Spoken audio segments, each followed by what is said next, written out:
Hi, this is Danielle and Kyra. And you're listening to Scrunchy, a show by mamas for mamas. Here we cover all the creative ways to make money, save money, and invest to reach financial freedom and live the life you want. Welcome, everyone. This is episode 6 of Scrunchy, and we're really excited because we have our first ever interview guest today. Yay! We are bringing on Julie, which is a very dear friend of mine for the past 15 years, probably more.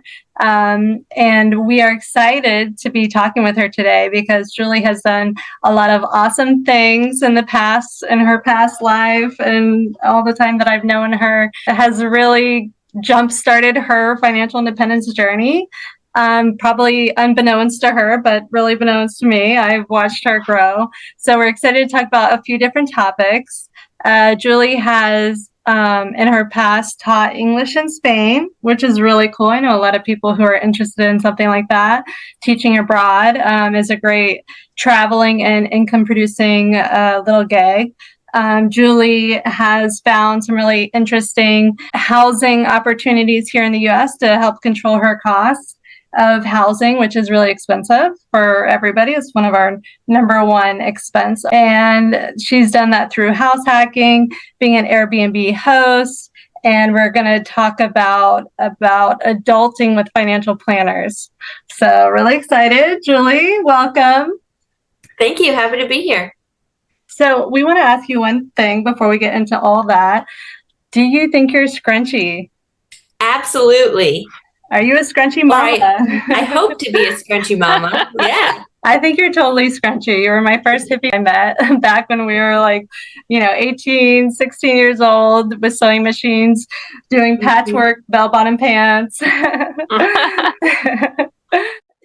Julie, you're a mama. You have she's 2.5 years old now, right? Yeah, a little over 2. And you've got a little baby bump going on right now, too? A big baby bump. Yeah, due in the end of January. Whoa, how exciting. And you're probably going to some transitional life even though you've done so much in the past, you're ready for next steps even after this, right? Yeah, definitely. I just put in my resignation about 2 weeks ago with a full-time job, 9 to 5, Monday through Friday, that I do love, and I get a lot of enjoyment and get to make impact in the community, but all of that still doesn't really measure up to the work-life balance that I feel like was unbalanced. And Kyra's heard me talking about all these different scenarios of, converting a box truck this week. I want to do that. Next week, I want to do something else. So she's probably finally she made the step, and it was hard because it's easy to quit a job that you don't like, but when it's something that you enjoy, it was maybe a little bit harder. But I was there for 5 years, and I feel like I want to live my life in 5-year chunks of new experiences, or break it up a little bit. So I don't want to get too comfortable in one spot, and I get bored. So. Yeah, I hear you. That's a great transitional piece because from what I have known you and what you've done in the past, it's kind of in those chunks of alternative lifestyle experiences.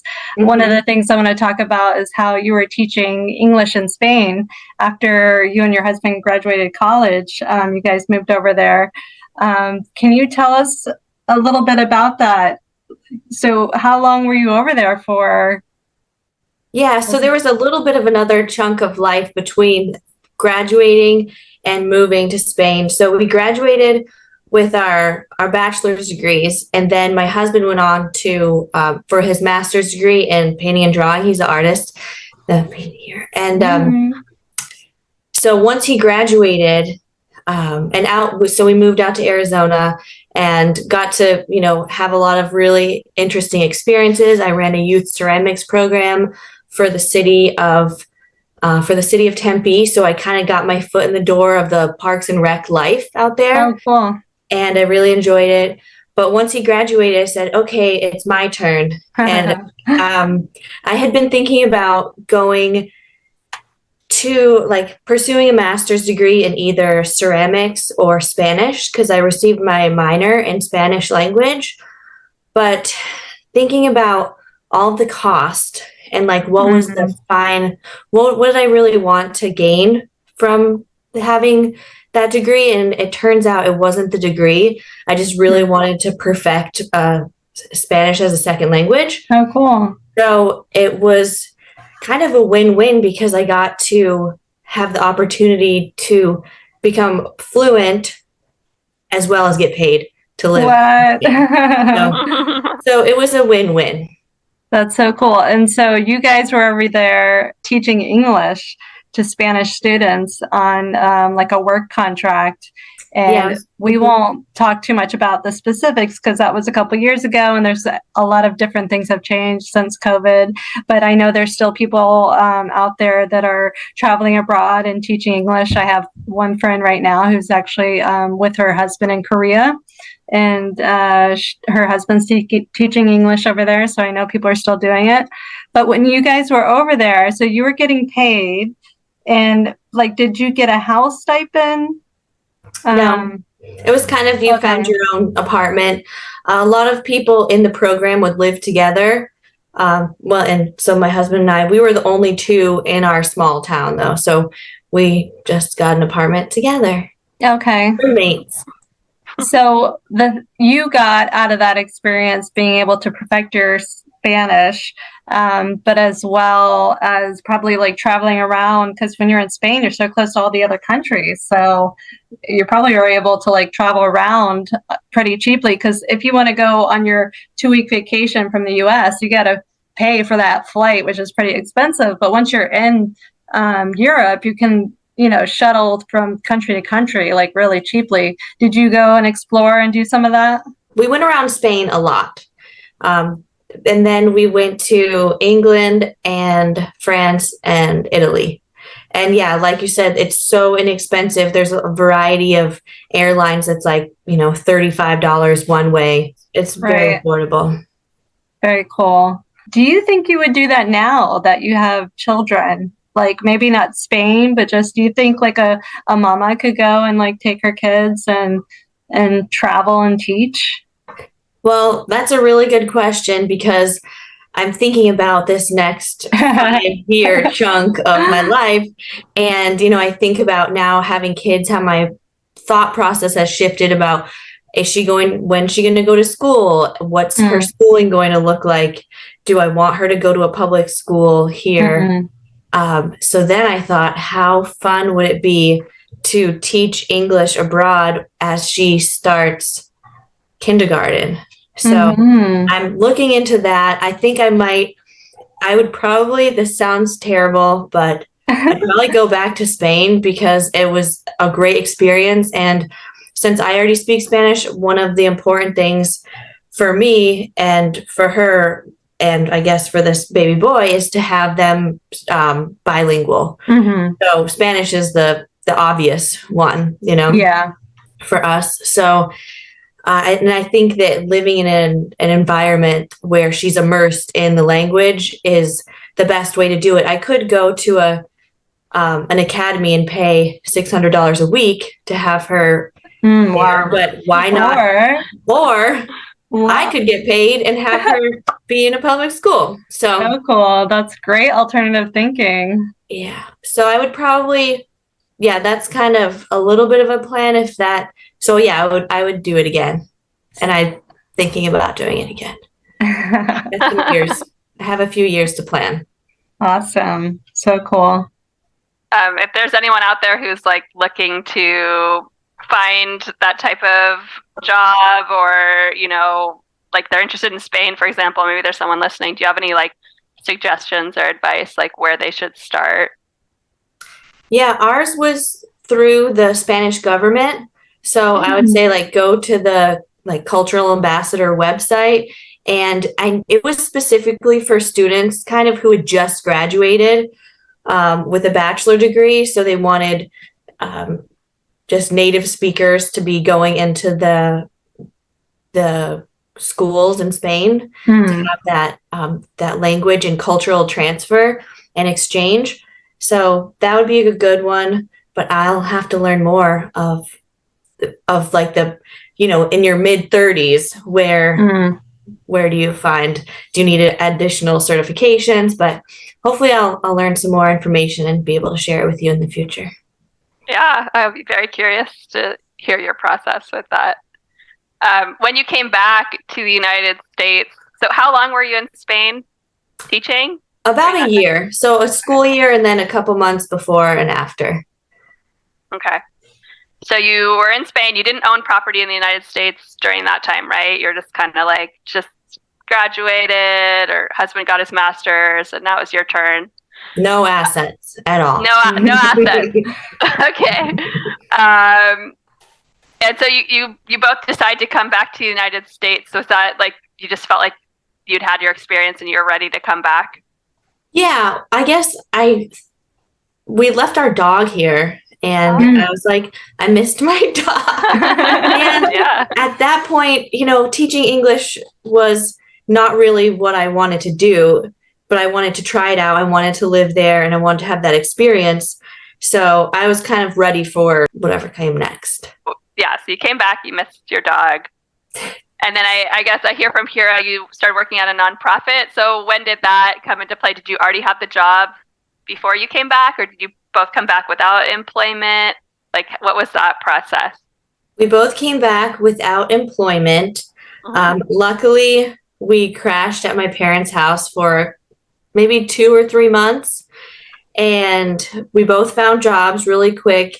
And so I started working at a nonprofit, and within maybe 3 weeks, it was a environmental, like eco-spiritual center. So within a couple weeks, they said, oh, well, we have this housing available if you want to rent it. And no one had lived there for a while, and it was kind of a tree house in the forest. It was gorgeous. So next to a river and a hanging bridge. Yeah. Oh, no way. It was a labor of love, but it was $500 a month. Okay. Wow. Yeah, it was great. So we lived there, and then a couple months later, they offered me a promotion, and then I moved across the river, which is just like, this little suspension bridge to the other side, and took on the caretaker position, and like took care of the grounds, watched everything, blew off pathways, mowed lawns, and lots of manual labor, but I got to live there for free. And that is really what kind of was the catalyst for saving money to purchase our first property. And we lived there for 3 years. Wow, I never knew that. How much that saved you to be able to save money to buy a property. That's amazing. I know you did a few other things that are not mainstream to save money. I remember you told me you got this car. Like, is that the one you just sold, or that's another one?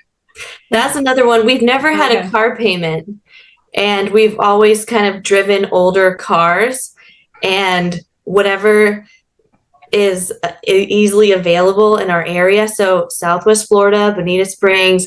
My husband got a Lincoln, like a big Lincoln town car, for really inexpensive, low mileage, parked in the garage. So he was working full time while I was doing the caretaker. And then I also got promoted to executive director of the nonprofit. So I was getting part-time pay and then supplemented with the free housing. So you're making more money than you're spending. Like, money is building up in your account. Like, did you both have an idea, like, we're going to use this to buy property? Or like, where did that idea come from? It came from my grandparents at some point in my life.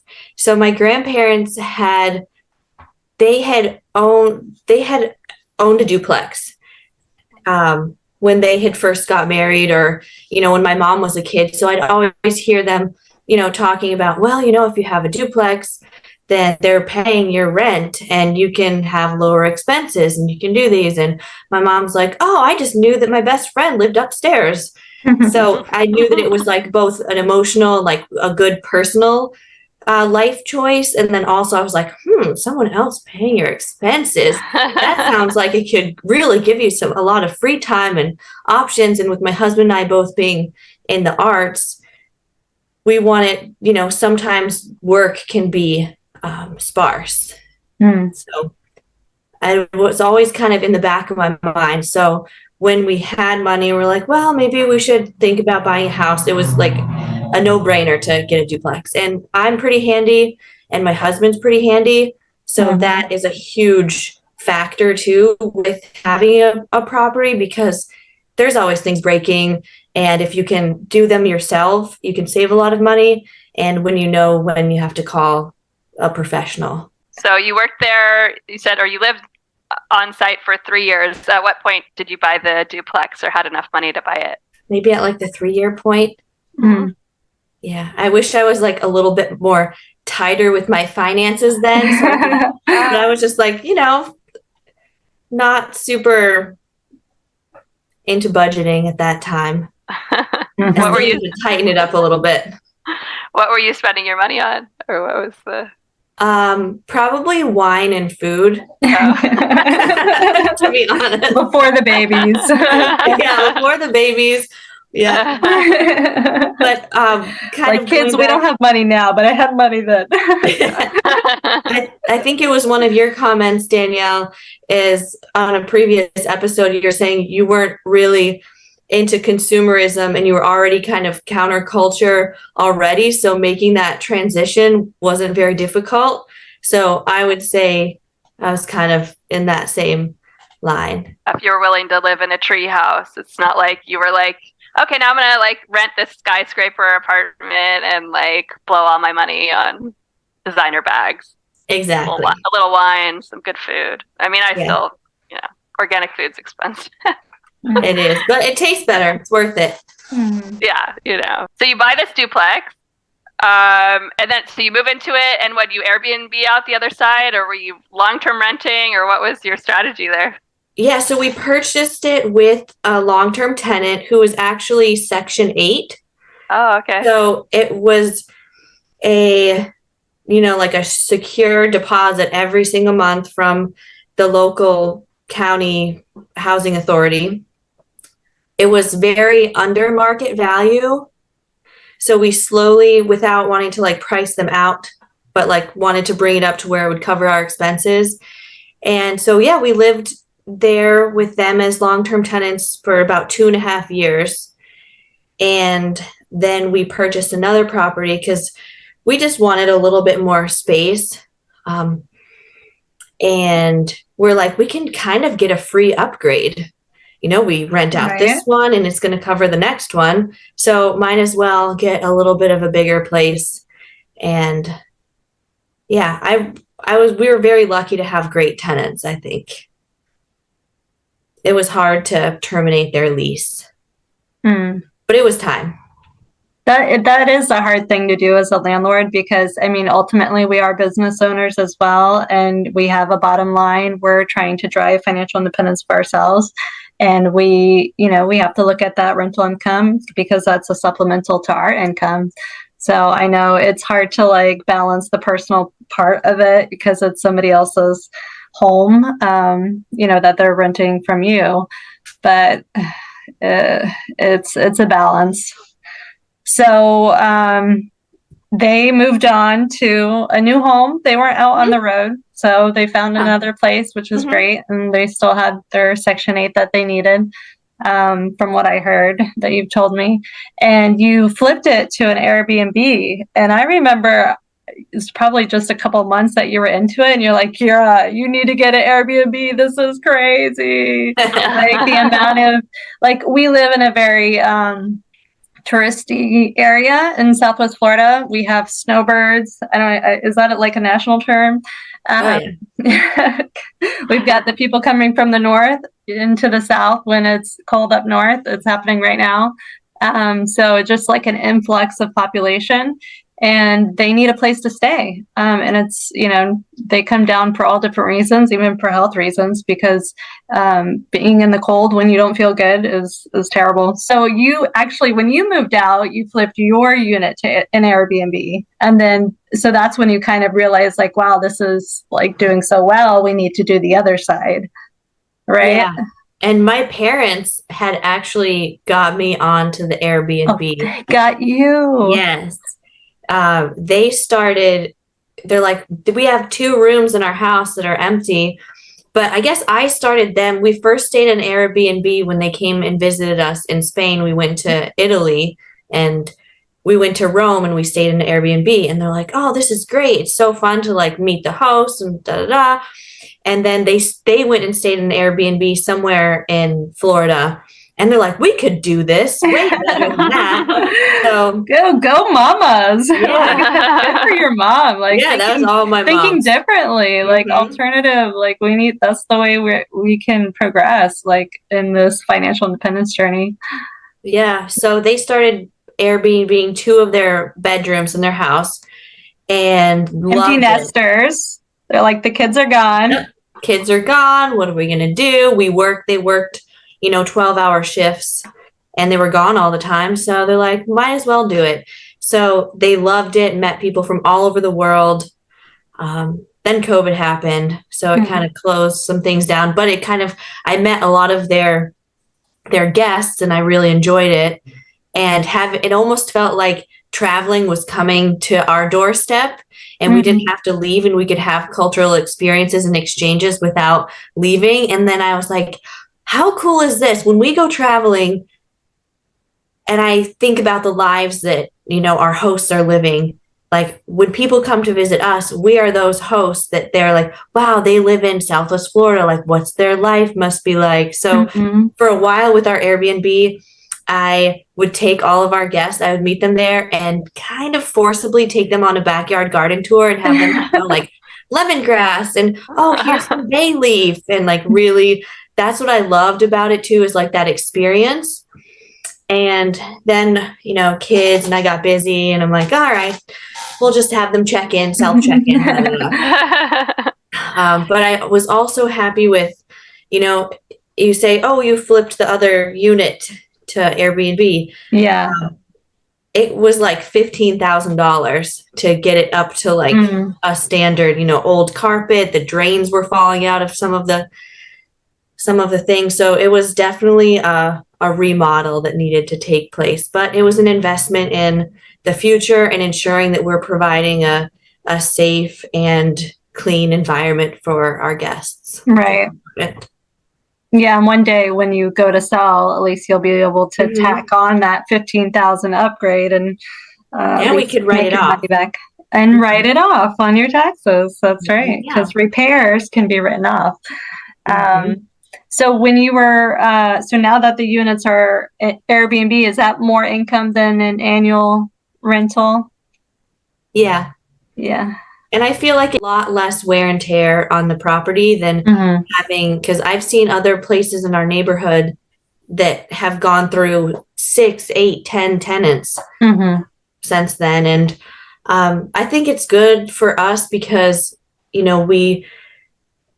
we're managing it, it's us, it's our family, we're having that connection with our guests.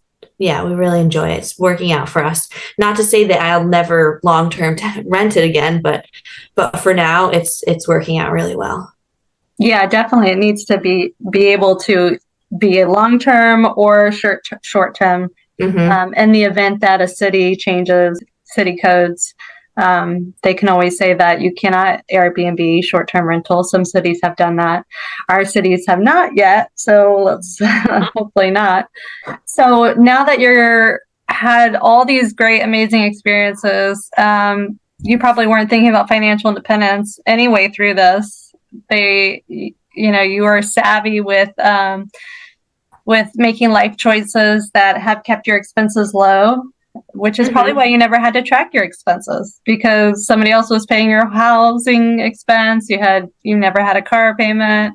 But now that you're transitioning into a little more newer opportunities, I'm sure you're probably getting a little more fine-tuned on that. What is my expenses? Like tracking a little more in detail.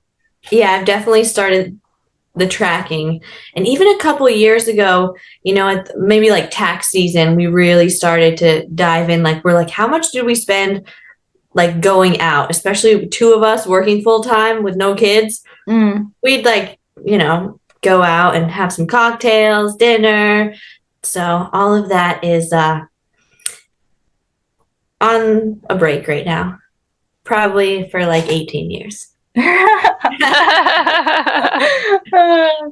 there's a mom out there, maybe like you 10 years ago, like, what would you tell them? Like, if they want to follow in your footsteps and they're at the eco village right now doing maintenance, Yeah.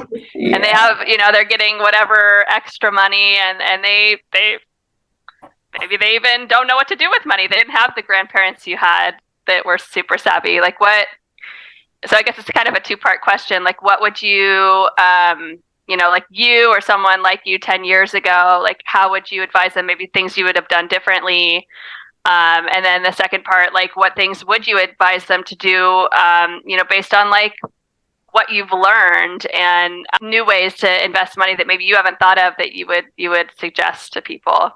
I would say continue to find ways to earn passive income so that you're not relying, like, you have that freedom to, if you want to change careers or you want to try something new, then you're not trapped into, don't buy a new car, buy a used car, and think, like, plan your trips out, and just continue to research too has been a big one, and try to find something in the financial world that sparks your interest. Because for me, sometimes I start reading things and I just kind of glaze over and I'm like, I can't even absorb any of this. So that's why I have a financial planner that I can have a conversation with. I'm like very much an audible learner. So like talking with him and having him show me different options and talking about my goals with him. And I met him at a networking event at a brewery, if that gives you any kind of idea about the financial planner. So our second meeting was at another brewery. He had a business card, right? Like, not just some guy that's yeah. And then the third meeting was at the like official office. So we knew it was legit. But, I told him about some of our financial independence goals.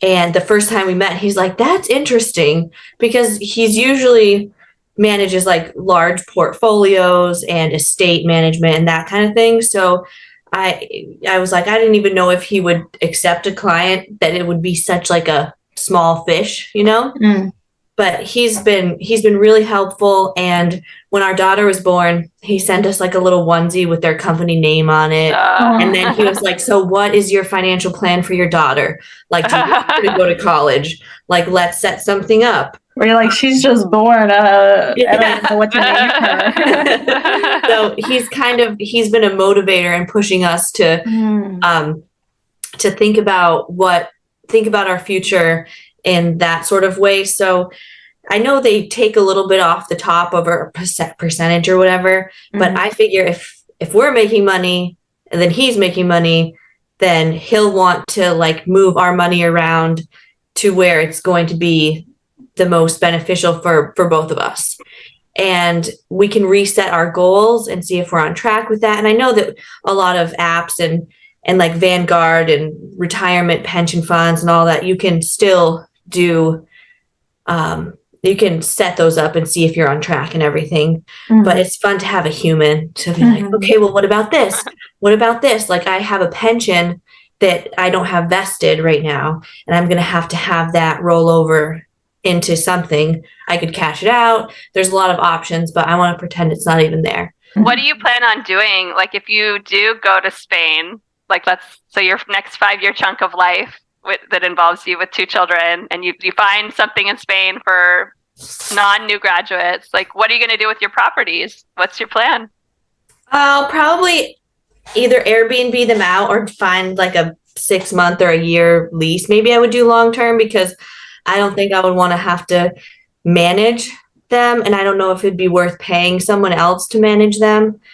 Because the nice thing is, like Kyra, our property is like, well, not as close as hers to her home, but ours is like 2 miles down the road. So if someone's like, I can't get in, we just pop over, meet them, let them in. But I wouldn't want our business to degrade in quality because we're not here to be able to manage it. So maybe we would switch to like a long term at that point, and just to kind of keep the investment coming in, keep the paychecks coming in. And what about your home? The one you're in? Probably the same. I definitely wouldn't leave it empty. Yeah. You're going to rent it out. Definitely. Like I've already. And what about your stuff? I'll put it in the garage or something. I need to keep getting rid of stuff. I always thought I was a minimalist, and then I'm like, oh no. No, it's the kids. The kids and the husband. Oh, well, we have a lot of hobbies and like recreation activities, and he likes the gear. Yeah, because we're like, if we go kayaking 5 times a year and that's a very minimal amount. Why rent a kayak every single time when we could just buy it? I'd also like to have a kayak rental company, but we'll see if that happens. You are full of ideas. Rent out your stuff. Yeah. Rent out your place furnished, you know? Yeah, exactly. Yeah, all these ideas are like, you need to think differently about money, changing your mindset. People always, oh, I spent the money, it's gone. It's like, well, how do I get it to come back to me? Like, I bought these kayaks. I could rent them out. I could have a kayaking tour, taking people out, Airbnb experience. Like, you could just keep going and going. You've had those ideas all along. You have a side gig of making pottery. Just being opportunistic with your life choices.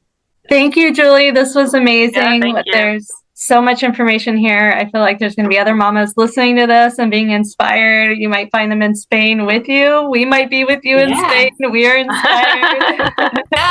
So we will see you on that 5-year journey. Thank you for joining us. Yes, thank you for having me. If you have enjoyed the show, please share with another Scrunchy Mama and hit that subscribe button so you never miss an episode. For show notes, resources, and links to our other video shorts, check out our website, scrunchyfi.com.